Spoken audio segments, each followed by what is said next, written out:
Buenos días a todos y todas, hermanos y hermanas en Cristo. Me han pedido hablar sobre, antes que nada, agradezco a los organizadores del Camp 4 la invitación a un laico en este momento a hacer una reflexión sobre el mundo hoy, pluricultural y secularizado. Yo quisiera hacer una presentación breve, después tendrán la ponencia y demás, y dar algunas actitudes, insumos, claves para una mirada creyente de la realidad. Considero que el Camp 4 es un acontecimiento muy especial y significativo, dada la urgencia de renovar nuestro ardor misionero, como hemos escuchado esta mañana, en nuestra iglesia americana y no solo. Y sobre todo es un gran acontecimiento en un periodo donde el Papa Francisco invita a que busquemos ser una iglesia que encuentra caminos nuevos. La intención que yo tengo con esta presentación del mundo de hoy es dar pautas para buscar esos caminos nuevos, que como dice el Papa, nos ayuden a ser capaces de salir de sí misma la iglesia, yendo hacia el que no la frecuenta, hacia el que se marchó de ella, hacia el indiferente. Y para esto, dice el mismo Papa, hay que tener audacia y valor. Y yo creo que hay que tener mucha audacia y mucho valor para ver el mundo de hoy sin ciertas perspectivas que a veces no quisiéramos verla y demás. A manera de introducción, la exposición la he presentado de dos partes, irá cortando mucho por el tiempo también. Una donde me parece importante dar algunas claves metodológicas de cómo acercarnos al mundo, actitudes, vuelvo a decir, insumos. Y después voy a entrar en el tema específico de lo pluricultural y secularizado de América Latina. Porque creo que si no tenemos ciertas actitudes básicas, muchas veces hacemos una lectura ya parcial y demás de la realidad de hoy para el segundo momento de la iluminación y demás. Compartir la fe nos conduce a comprender el mundo. El lema del Camp 4, América Misionera, comparte tu fe, es una clara invitación a compartir nuestro tesoro más preciado, la fe en Jesucristo, que abre la posibilidad de vida plena. Porque como dijo Jesús, yo he venido al mundo para que tengan vida y la tengan en plenitud. El discípulo misionero está al servicio del reino de Dios para que todos nuestros pueblos tengan vida en Cristo, vida plena, dice Aparecida. Para compartir la fe, el primer paso es tenerla y alimentarla, como bien lo sabemos. Y como dijo Benedicto XVI, no se comienza a ser cristiano por una decisión ética o una gran idea, sino por el encuentro con un acontecimiento, con una persona, con un Dios que nos ama personalmente. Entre tantos modos de cultivar y profundizar esta amistad con Jesús, hay una característica peculiar y fundamental, el compartirla. Y vuelvo al lema del Camp 4. Mientras más se comparte, más crece en cada uno, como el fuego que solo incendiando algo puede seguir prendiendo. Compartir la fe, ser misioneros y misioneras, no es un añadido o un plus a la vida cristiana, es esencial para la misma vitalidad de la fe. Para compartir nuestra perla de gran valor, como dicen los evangelios, es necesario conocer a nuestro interlocutor, para que al ofrecerle el don, el regalo de la fe, pueda acogerlo y hacerlo propio. Hay que conocer al amigo para saber qué y cómo ofrecerle algo que realmente sea un regalo o don para él. Si tengo un amigo que no le gusta leer un libro, no le voy a regalar un libro. Si tengo un amigo diabético, no le voy a regalar una torta. Y así podrían seguir los ejemplos. A un niño, por más que tenga un hermoso libro, si no sabe leer, tampoco se lo regalaré. Muchas veces nosotros tenemos la fe, tenemos este gran tesoro, pero no hacemos el esfuerzo de entender el interlocutor y damos algo y no es recibido porque no hemos comprendido el mundo de hoy a lo mejor. Por lo tanto, es imprescindible saber mirar y comprender el mundo de hoy para descubrir el mejor modo de compartir nuestra perla de gran valor, la fe en Jesucristo. Y esto es más urgente aún en un mundo que se presenta con grandes transformaciones, sumamente veloces, con la irrupción de la diversidad y con un mundo siempre más plural y complejo. Compartir la fe nos lleva a un comprender que es un intercambio de dones. ¿Con qué actitud acercarnos a esa porción de mundo que es nuestro continente? A esa porción de mundo que nos toca mirar, amar, interpretar y acompañar desde la fe. La Gaudium et Spes, esta mañana hemos escuchado muchas citas también del Concilio Vaticano II, que sigue siendo un gran tesoro de riquezas, inicia así: los gozos y las esperanzas, las tristezas y las angustias de los hombres de nuestro tiempo, sobre todo de los pobres y de cuantos sufren, son a la vez gozos y esperanzas, tristezas y angustias de los discípulos de Cristo. Nada hay de verdaderamente humano que no encuentre eco en su corazón. Por lo tanto, una actitud vital para mirar el mundo de hoy es hacer eco en nuestros corazones y comunidades cristianas a los interrogantes, búsquedas y anhelos de nuestros pueblos americanos, sobre todo de aquellos que están en dificultad, son rechazados o marginados por el sistema neoliberal. A esos anhelos hemos de hacer eco. ¿Pero qué significa hacer eco? Es acoger y donar nuevamente, desde el corazón de nuestras comunidades cristianas. Acoger con la mayor amplitud y misericordia posible, como no se cansa de repetir Papa Francisco, con el menor prejuicio y cerrazón, recibiendo con gozo, sirviendo con cariño, protegiendo con cuidado. Acoger las inquietudes, anhelos, búsquedas, interrogantes del mundo de hoy como una madre acoge a su hijo. Como el padre que acoge al hijo pródigo. Acoger para luego donar. Donar desde lo que sus gozos y esperanzas, tristezas y angustias de la humanidad de hoy han generado en nosotros. No una respuesta fría, legalista, sino vital y amorosa, compasiva.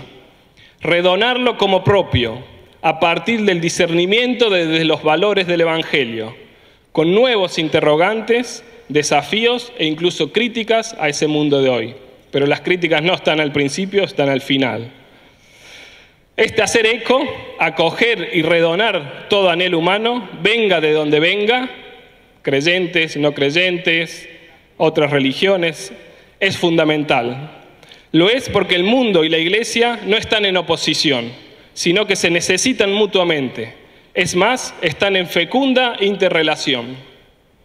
Ya el Vaticano II afirmó la importancia, la Gaudium et Spes de nuevo, documento que sería bueno siempre volver a releer, promover este mutuo intercambio, dice el Vaticano, y esta mutua ayuda en todo aquello que en cierta manera es común a la Iglesia y el mundo. Y el documento reconoce incluso lo que la Iglesia ha dado al dinamismo humano, pero también, Gaudium et Spes 44, los muchos beneficios que ha recibido de la evolución histórica del género humano.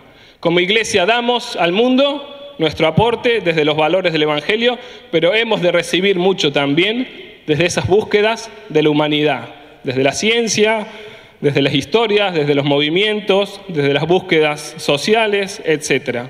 Aquí la importancia del dar y recibir, o dicho en otras palabras, del diálogo. Intercambio de dones como actitud vital para comprender la presencia de Dios en el mundo, donde la comunidad cristiana ofrece aportes al caminar de la humanidad, tantas veces no cristiano o secular, pero también el mundo ayuda a la Iglesia para que sea, como dice Lumen Gentium, señal e instrumento de la íntima unión con Dios, siendo germen y principio del reino. Por lo tanto, el mundo nos ayuda muchas veces para que la Iglesia sea medio para el reino y no fin en sí misma. O dicho en palabras del Papa Francisco, no seamos una Iglesia autorreferencial.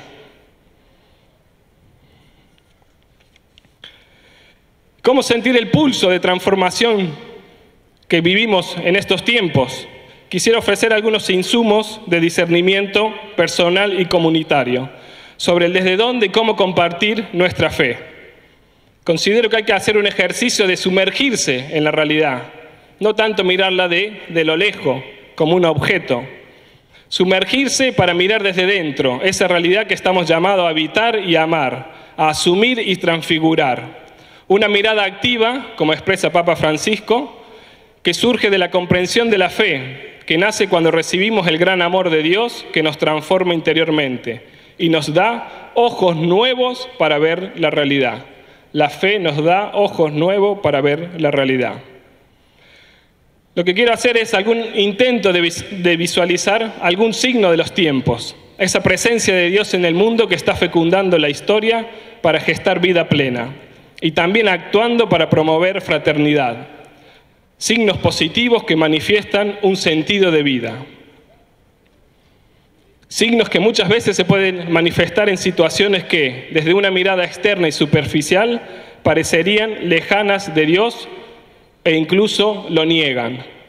Pero como dice Francisco, el Papa, hay que encontrar a Dios en nuestro hoy y dejarnos de lamentaciones buscándolo en el pasado.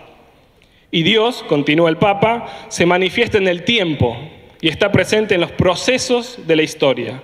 Esto nos hace preferir las acciones que generan dinámicas nuevas. Gran clave para leer el mundo de hoy.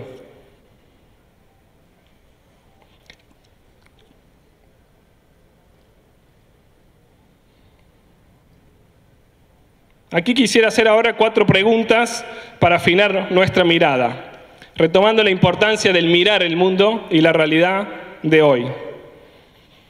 En tiempos de grandes transformaciones como el actual, el modo de mirar y acercarse a la realidad ha de cambiar. Para un discípulo misionero, la mirada está muy relacionada con la misión. Simone Weil, esta mística del siglo XX, escribía: lo que nos salva es la mirada, pero no cualquier mirada, sino una mirada atenta, una mirada que observa con cuidado y respeto. Una mirada que se deja sorprender por el sentido de la vida y la realidad que viene a nuestro encuentro. Que se deja sorprender por Dios, que está siempre allí, listo a manifestarse, pero que tantas veces nuestra desatención, despreocupación e incapacidad de mirar con delicadeza y atención impide abrirnos a Él, a descubrir en la historia y sus acontecimientos un signo de su presencia. Por esto es imprescindible y urgente desarrollar una mirada atenta y respetuosa hacia uno mismo, hacia los demás, hacia la realidad, para dejarse sorprender e interpelar por esa presencia de Dios, que todo lo transfigura. Concretamente, para mí, hay 4 preguntas sobre la mirada o para afinar nuestra mirada hacia la realidad que me parecen fundamentales. ¿Desde dónde mirar la realidad? El lugar desde donde se mira configura el modo de mirar el mundo. La espacialidad no es neutra, como tampoco el cómo se mira, lo que se mira y la finalidad de mirar. No es lo mismo mirar desde el centro que mirar desde la periferia. No es lo mismo mirar desde lo alto que mirar desde lo bajo. No es lo mismo mirar desde los lugares no religiosos que desde los lugares religiosos. El desde dónde nos ubicamos para mirar el mundo ya configura nuestra misión futura. ¿Cómo mirar la realidad? Hay múltiples modos de mirar la realidad. El cómo mirar manifiesta la dimensión ética del mirar. Puede ser una mirada que juzga, que critica, una mirada negativista, o puede ser una mirada misericordiosa, positiva, amorosa, etc. ¿Qué mirar? Al mirar orientamos nuestra mirada hacia un lugar, objeto o espacio. Desde un mismo lugar, desde dónde y con una misma actitud, el cómo, pueden verse cosas, procesos, personas y mundos muy distintos. ¿Qué tenemos que mirar cuando miramos el mundo como misioneros? Y por último, aunque tal vez la más obvia, ¿para qué mirar la realidad? Miramos la realidad para juzgarla o iluminarla, para habitarla o para evadirla. ¿Dónde radica el sentido y la finalidad del mirar la realidad para un creyente? Considero que estas 4 claves pueden ayudar incluso en los foros y en los trabajos también en el ejercicio misionero. Yo intentaré hacer una respuesta muy veloz de estas 4 preguntas rápidamente. ¿Para qué mirar el mundo? Empiezo con la última. ¿Para qué mirar el mundo? Desde el CAM 4 diríamos simplemente para compartir la fe, y es obvio, ¿sí? Ofrecer nuestra experiencia de fe, esa experiencia vital que crece al donarla. Promover vida en los demás. ¿Para qué? Para promover vida en los demás. Aparecida dice, dar vida a los otros, eso es en definitiva la misión. Documento de Aparecida número 360. Como creyentes hemos de mirar el mundo para manifestar y promover toda experiencia de vida digna y fraterna, venga de donde venga. Aparecida dice, el contenido fundamental de esta misión es la oferta de una vida plena para todos. Toda actividad misionera de la Iglesia debe dejar transparentar esa atractiva oferta de una vida más digna en Cristo. Por lo tanto, miramos el mundo para ser partícipes de las miles de iniciativas de nuestros pueblos, por dar a luz otros mundos posibles, más fraternos, para contribuir al buen vivir de nuestros pueblos indígenas, para comprender cómo acompañar todo proceso social y cultural que defienda y promueva vida digna, para reaprender a vivir como iglesia samaritana. Mirar una y otra vez el mundo para optar por una convivencia intercultural, capaz de generar alternativas de vida en los contextos pluriculturales de hoy, aquí y ahora. ¿Desde dónde mirar el mundo? Jesús, que ha de ser nuestro centro con su vida, muestra claramente que el desde dónde es lo periférico, como no se cansa de subrayar Papa Francisco. Jesús, que es un judío en las periferias del Imperio Romano, un galileo, más aún un nazareno, de Nazaret puede salir algo bueno, dicen los evangelios, lejos de la importante Judea y central Jerusalén. Una mirada evangélica del mundo ha de partir desde los espacios fronterizos y periféricos, no desde los centros, sean políticos, económicos o incluso religiosos. El Papa dice claramente, la posición del discípulo misionero no es una posición de centro, sino de periferias. Vive tensionado hacia las periferias. Y no es fácil esa actitud, reconoce el mismo Papa. Hablar de periferias existenciales descentra y habitualmente tenemos miedo a salir del centro, y mucho. Por lo tanto, el desde dónde son no lugares que facilitan el encuentro con la diversidad. Y en el encuentro con los demás, dice el Papa Francisco, la mirada se extiende a una verdad más grande que nosotros mismos. En estos lugares descubrimos que no somos poseedores de la verdad, de la justa y única mirada, sino que siempre podemos aprender de los demás, generando una mirada más amplia, límpida e incluyente. El desde dónde es una mirada desde las carencias, desde la exclusión y la desigualdad, desde el racismo y la discriminación, desde el clasismo y la inequidad. Mirar desde allí permite cargar con estas carencias, transformar esas carencias en plenitudes, libertad, justicia, inclusión. Desde dónde es una mirada desde el amor, diría Papa Francisco de nuevo en su encíclica. La experiencia del amor nos dice que precisamente en el amor es posible tener una visión común, que amando aprendemos a ver la realidad con los ojos del otro. Aprendemos a ver la realidad con los ojos del otro. Y que eso no nos empobrece, sino que enriquece nuestra mirada. Francisco. Estos espacios fronterizos y periféricos configuran, por lo tanto, la nueva geografía misionera. El desde dónde sintonizar con los anhelos de vida de la humanidad. Desde dónde testimoniar, dialogar y anunciar nuestra plenitud de vida en Jesús.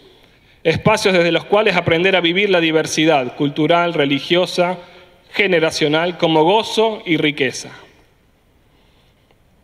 ¿Cómo mirar el mundo? La otra pregunta. La respuesta más sencilla sería, miremos el mundo como lo miró Jesús. ¿Y cómo lo miró Jesús? Jesús tuvo una mirada de amor y compasión, liberadora, pero al mismo tiempo desafiante y crítico-profética ante toda opresión. Por ejemplo, en el relato del joven rico, el evangelista nos describe que Jesús, fijando en él su mirada, lo amó y le dijo, solo una cosa te falta, combinación de mirada amorosa y exigente. Jesús desarrolla una capacidad especial de sensibilidad para captar la realidad y situarse ante ella. En él sobresale lo pequeño, insignificante y escondido, una viuda pobre, unos niños que son rechazados, un joven rico de sí mismo. El mirar de Jesús proporciona una manera de ver y situarse ante los acontecimientos de forma peculiar y profunda. Mirar con los ojos del Padre. Jesús en el fondo es la encarnación del dichosos los puros de corazón, porque ellos verán a Dios. Su mirar descubre Dios porque es como Dios. Mirada toda participación e involucramiento. Mirada contemplativa, diría Papa Francisco, que no nos separa de la realidad, sino que nos permite captar su significado profundo, descubrir cuánto ama Dios a este mundo y cómo lo orienta incesantemente hacia sí. Y esto lleva al cristiano a comprometerse a vivir con mayor intensidad todavía el camino sobre la tierra. Y por último, ¿qué mirar del mundo? El desafío del discípulo misionero es mirar el todo en la parte y la parte en el todo, para encontrar, como diría Papa Francisco, Dios en todas las cosas. Mirar siempre cargado de incertidumbre y duda, porque lo que se mira constantemente se escapa y escabulle.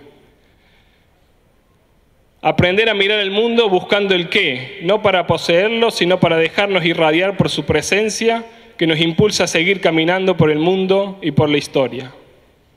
Dios es siempre una sorpresa y jamás se sabe dónde y cómo encontrarlo, porque no eres tú el que fija el tiempo ni el lugar para encontrarte con Él, dice Papa Francisco.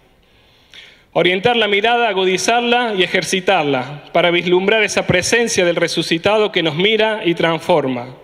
Un mirar que se descubre realidad, de esa realidad que está más allá de lo que vemos, aunque también está más acá, manifestándose en cada presente. Mirar todo para encontrar el todo. Mirar ese ya del todavía no de la salvación, que porque es tan frágil comporta seguir caminando. Ahora sí podemos hacer un ejercicio entonces de acercarnos a este mundo en transformación o mundo de cambio y subrayar las dos características de pluricultural y secularizado. ¿Cuánto tiempo me queda? 15. Ya, gracias. Era para saber si ponía un video o no. 15, dejaremos el video para después. Bien, mundo en transformación, inmersos en una época de cambio. Esto ya lo hemos escuchado, ya lo sabemos, lo hemos escuchado tantas veces, etc. A nivel mundial existe consenso que la humanidad está atravesando un cambio de época. ¿Sí? El nuestro es un cambio que está transformando la raíz del modo de estar y vivir en el mundo. Y no solo de algunos en el mundo, sino de todos los pueblos. Ejemplos de este cambio, ya los dijimos esta mañana, también salieron, son la aceleración de la temporalidad o del tiempo a causa de la tecnología, donde lo que vale es para ahora y ya. La reconfiguración de la conciencia del espacio, que parece adquirir dimensiones planetarias, con una gran movilidad humana. El calentamiento global del planeta, que interpela a recrear o redescubrir otros modelos de vida ante lo insostenible del modelo impuesto en los últimos siglos. La acumulación armamentista, que permitiría acabar con el planeta en cualquier momento. La creciente urbanización de la población, con las consiguientes modificaciones de sus hábitos, de agrícolas a industriales y ahora a cibernéticos. La crisis de las religiones institucionales, ante el resurgir de una nueva conciencia espiritual más personal y autónoma, son algunos de los tantos síntomas de este cambio. Al interpretar las causas de estos síntomas, el consenso inicial sobre el cambio de época se fragmenta. Difieren las lecturas sobre el alcance y la profundidad de la transformación. Para algunos, nuestro cambio de época es como otra revolución industrial. Para otros, equivale a lo que equivalió la caída del Imperio Romano.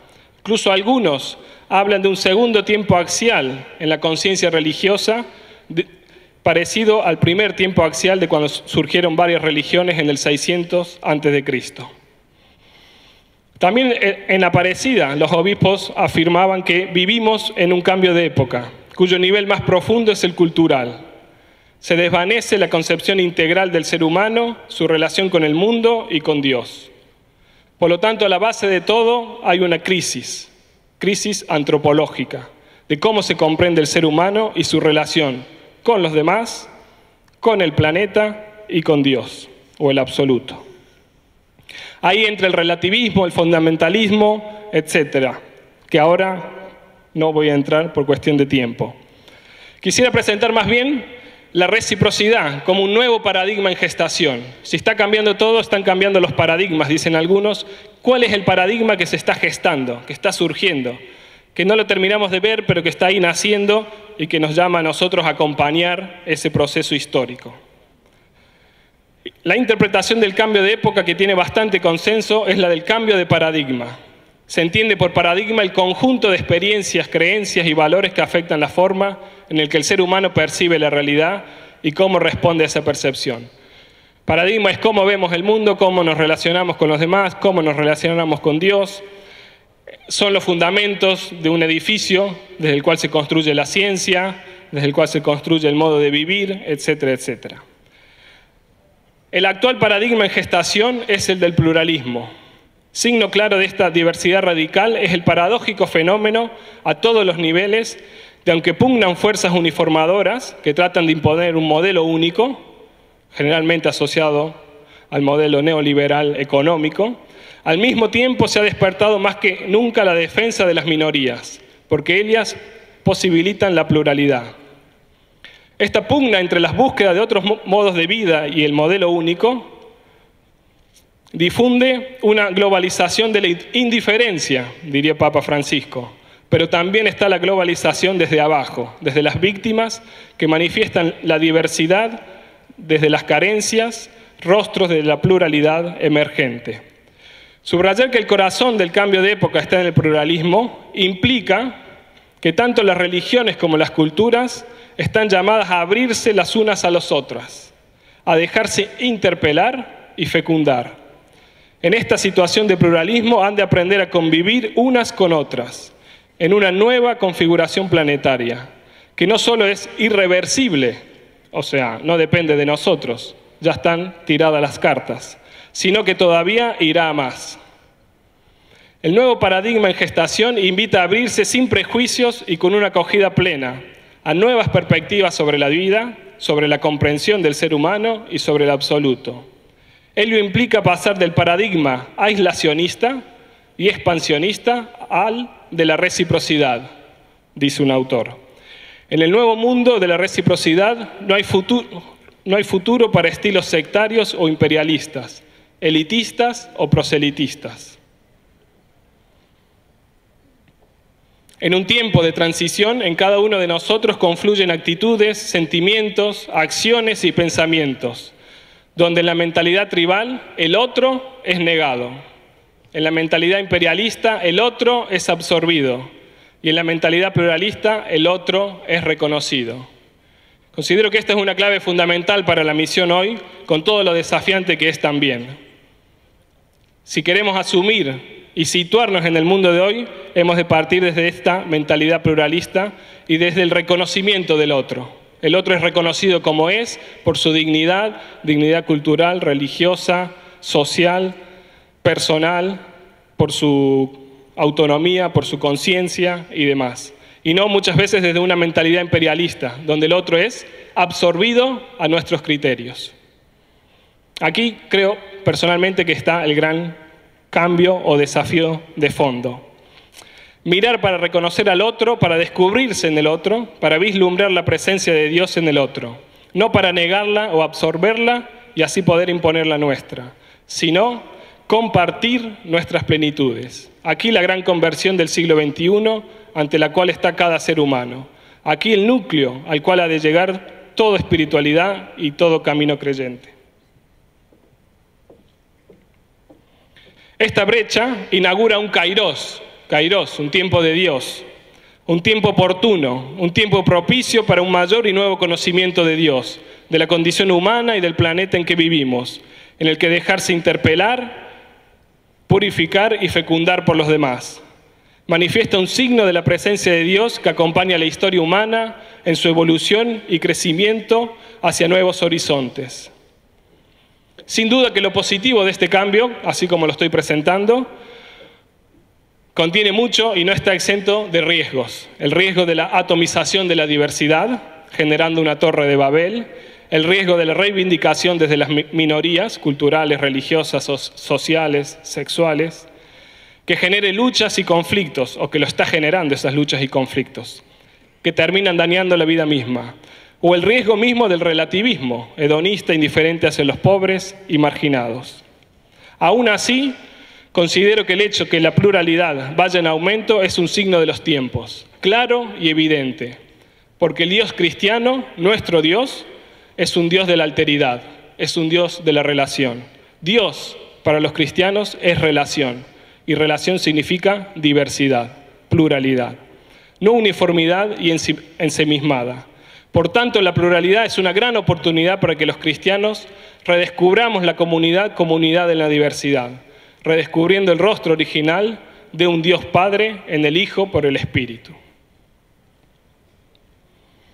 Otra clave del tiempo de hoy es la transformación de la conciencia temporal y espacial. Dicho en palabras breves, esta intrínseca relación entre tiempo y espacio, donde uno remite al otro, la espacio-temporalidad, está cambiando. Hoy es el presente lo que vale, no el futuro. Es allí donde se coloca todo el acento temporal en la sociedad de hoy. Además, esta acentuación del presente viene acompañada de una aceleración de la percepción del tiempo, fruto de la revolución tecnológica. Pero no cabe mirarlo todo como negativo. Si se va más lento, dándose el tiempo de aproximarse, como el samaritano se aproxima al herido, a los demás, a la realidad y a Dios, el pasado y el futuro se integran al presente. Esta transformación de la temporalidad estaría manifestando algo olvidado, la hondura del presente. Es posible vivir el presente desde el descentramiento del yo y la donación.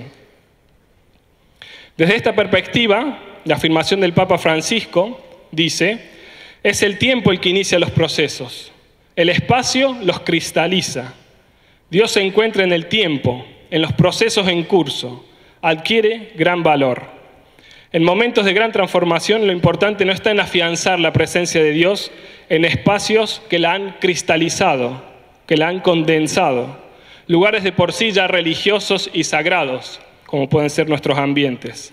El desafío está en buscar a Dios en el tiempo, que es dinámico e incesante, y por ello tiene una fuerte carga existencial.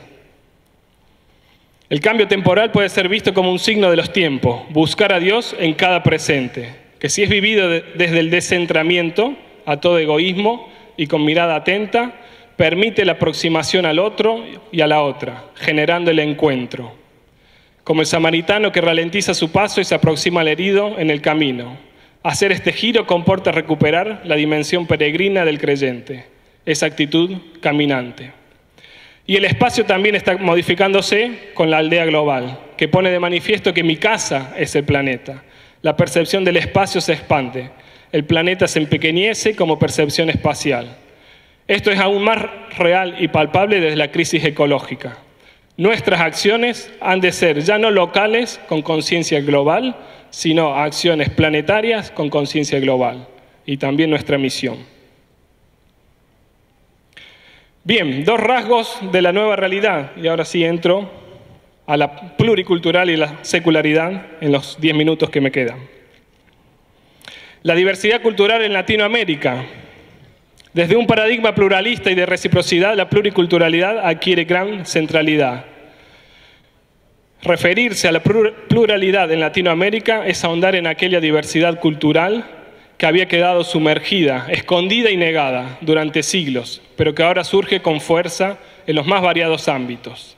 Acercarse al fenómeno de la diversidad cultural es colocar de relieve esta situación y buscar criterios para facilitar lo que sería el diálogo intercultural, la interacción entre personas o grupos de diversas culturas, no de manera conflictiva, sino como un encuentro y enriquecimiento mutuo. No es el fenómeno, lo actual de la diversidad cultural en Latinoamérica no es el fenómeno en sí, como dije recién, sino la conciencia que se ha despertado sobre el fenómeno. La diversidad es más antigua que la conquista española y la colonización.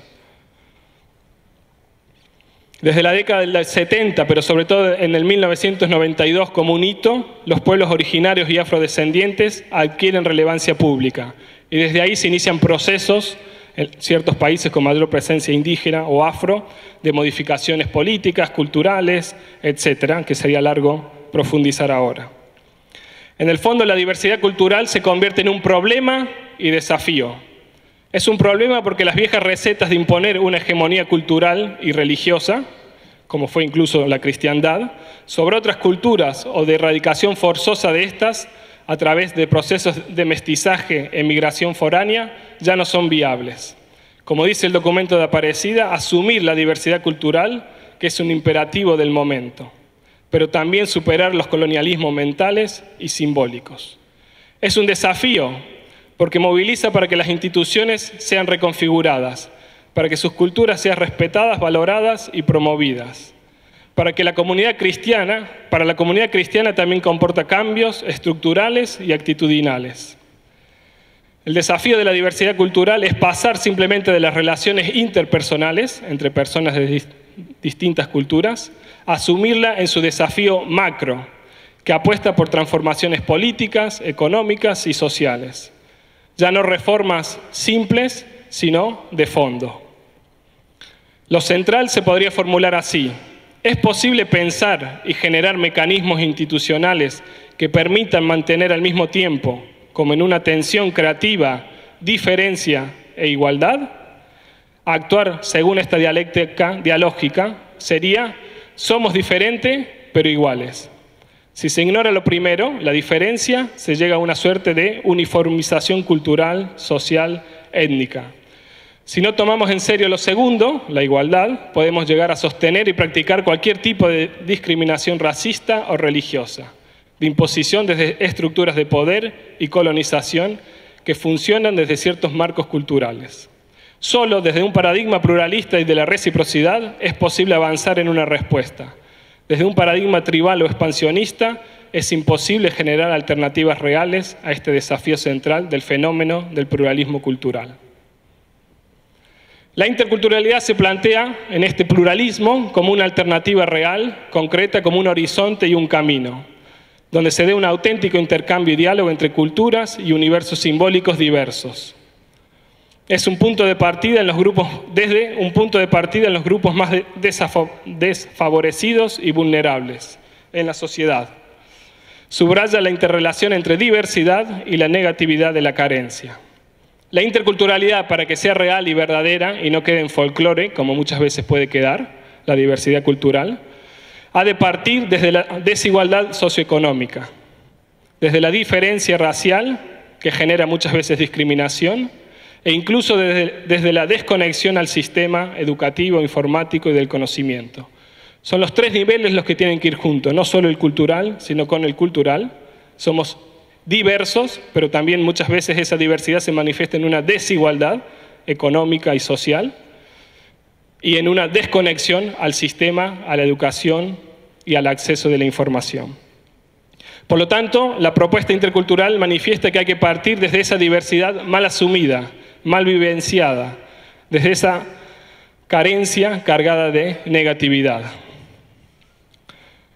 En fin, la diversidad cultural podemos decir que es un signo de los tiempos, más que evidente, signo que desafía e interpela a nuestras comunidades cristianas, no desde fuera como un tema o fenómeno de la realidad, sino desde dentro mismo. La diversidad se da y acontece en nuestras iglesias y muchas veces no sabemos cómo gestionarla. Sin duda, hay muchas estructuras caducas que tendrán que caer para que esa diversidad sea vivida como gozo y fecundación mutua.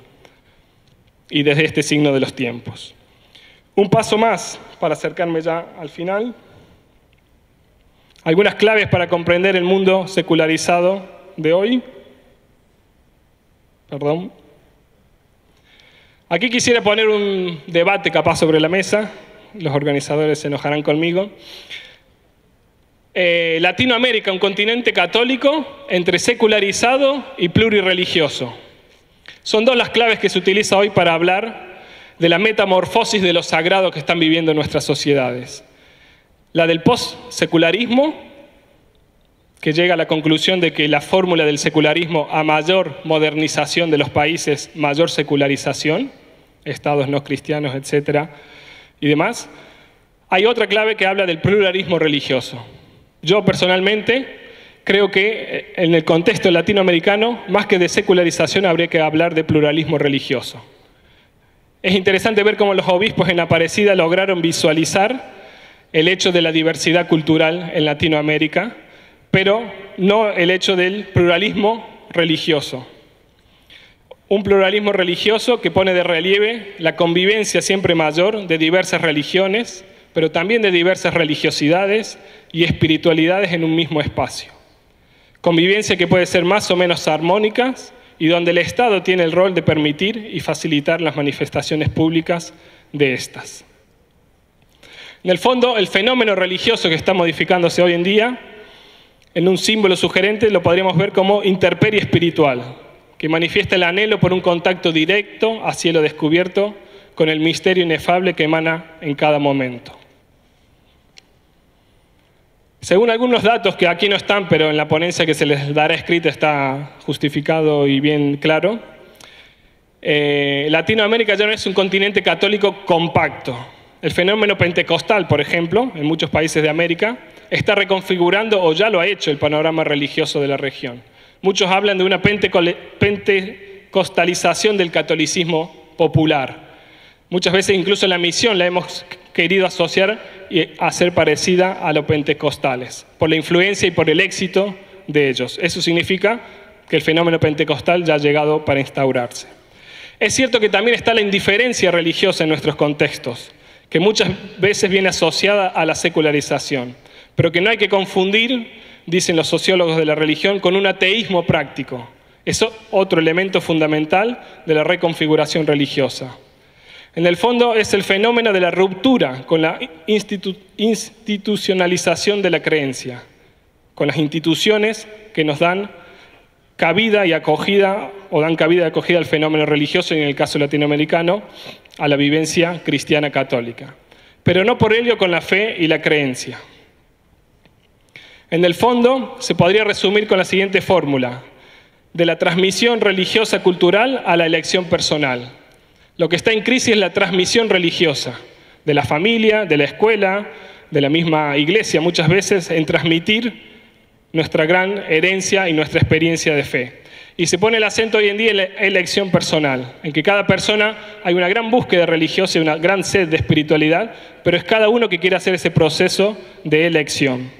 Muchas veces un proceso que puede ir como un nomadismo religioso, de católico a evangélico, a no creyente o indiferente, o va por una cierta cuentapropismo. Yo elijo lo que me gusta y lo que quiero y hago un mix, o una proliferación de sincretismos, incluso en espacios cristianos y católicos, o una religiosidad New Age, difusa y light, con muy poco compromiso con la realidad social.